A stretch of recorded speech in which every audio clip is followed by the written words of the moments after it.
નમસ્કાર દર્શક મિત્રો, જનઅર્પણ ન્યૂઝમાં આપનું સ્વાગત છે। વડોદરા શહેરમાં લોખંડી પોલીસ બંદોબસ્ત વચ્ચે યોજાશે પીએસઆઈની પરીક્ષા। પોલીસ ભરતી બોર્ડ દ્વારા શહેરના 70 કેન્દ્ર પર 21,000 પરીક્ષાર્થીઓ આપશે પરીક્ષા। પરીક્ષા ખંડમાં સીસીટીવી કેમેરાથી કરાશે સતત મોનિટરિંગ।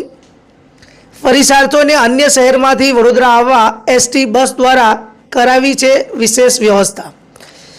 શહેર પોલીસ તંત્ર દ્વારા પણ પરીક્ષાર્થીઓને કેન્દ્ર પર પહોંચવા એસટી ડેપો રેલવે સ્ટેશન ખાતેથી રિક્ષાઓ રાખવામાં આવી છે અને તે પણ સ્ટેન્ડ બાય છે।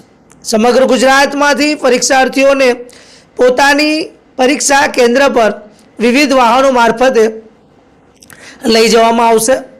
કોઈપણ ગેરરીતિ ન થાય તેના માટે પોલીસ ભરતી બોર્ડ દ્વારા રાખવામાં આવી રહી છે તેની તકેદારી।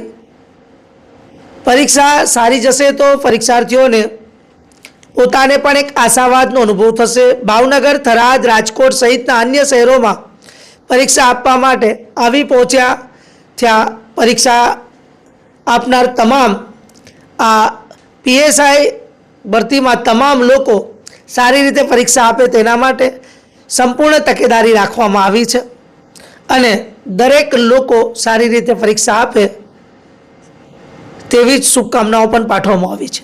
તો આવા જ નવા સમાચાર જોવા માટે જોતા રહો જનઅર્પણ ન્યૂઝ।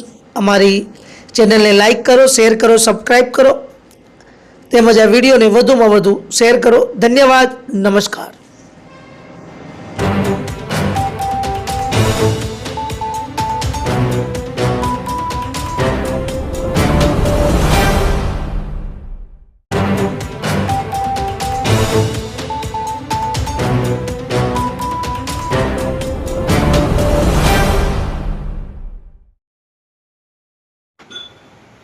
જી સર, આજે પરીક્ષા ભરતી બોર્ડ દ્વારા પોલીસ ભરતી બોર્ડ દ્વારા પરીક્ષા છે પીએસઆઈની, શું કહેશો? કઈ રીતની વ્યવસ્થા ગોઠવવામાં છે? આપણા ત્યાં કેટલા બ્લોક્સ બનાવવામાં આવ્યા છે? કઈ રીતનું ગોઠવણ? નમસ્કાર, મારું નામ નરેન્દ્ર આર પટેલ, પ્રિન્સિપાલ સેલ્સ વિદ્યાલય। અમારી સંસ્થામાં પોલીસ ભરતી બોર્ડ દ્વારા બિન હથિયારધારી પોલીસ સબ ઇન્સ્પેક્ટરની પરીક્ષાની વ્યવસ્થા કરેલી છે, જેમાં કુલ 10 બ્લોક છે અને દરેક બ્લોક દીઠ 30 વિદ્યાર્થીઓની બેઠક વ્યવસ્થા કરેલી છે। શાળામાં દરેક રૂમની અંદર કેમેરા અને જે જરૂરી વ્યવસ્થા છે એ બધી જ કરેલી છે।